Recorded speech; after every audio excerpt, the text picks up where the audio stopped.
വെള്ളരിപ്രാവുകളെന്നൊക്കെ കേൾക്കുമ്പോൾ നമ്മൾക്കൊരു നിഷ്കളങ്കത ഫീൽ ചെയ്യും. പക്ഷേ ഇത് വെള്ളരിപ്രാവാണോ എന്ന് ചോദിച്ചാൽ വെള്ളരിപ്രാവല്ല, പ്രാവാണ്. പക്ഷേ ആഹാരം കിട്ടിയപ്പോൾ തമ്മിൽ തല്ലാൻ മറന്നില്ല എന്നതാണ് രസം. അപ്പോൾ പറയുന്നതും കേൾക്കുന്നതും ഒന്നുമല്ല യാഥാർത്ഥ്യം.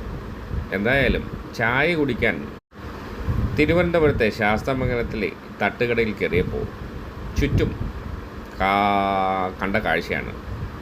കാക്ക കൗതുകത്തോടെ വന്നു, അതിനെ ഒന്ന് വിരട്ടി, അതും അടിച്ചുകൊണ്ട് പോയി. അപ്പോൾ ഇതൊക്കെയാണ് ജീവിതം, ഇല്ലേ? നമ്മൾ കാണുന്നത് പോലെയും കേൾക്കുന്നത് പോലെയും ആയിരിക്കണമെന്നില്ല കാര്യങ്ങൾ. പക്ഷേ കേൾക്കുന്നതിനും അപ്പുറമാണ് കാണുന്ന കാഴ്ച.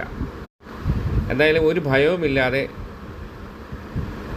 പ്രാവും കാക്കയും അവരുടെ അന്നം ഉപദ്രവിക്കണുണ്ട്. അത് മോശമായിപ്പോയി. ഇതൊക്കെയാണ് അപ്പോൾ ജീവിതങ്ങൾ. അങ്ങനെ എത്ര സുന്ദരവുമായ കാഴ്ചകൾ നമ്മൾ ഇനി കാണേണ്ടിയിരിക്കുന്നു.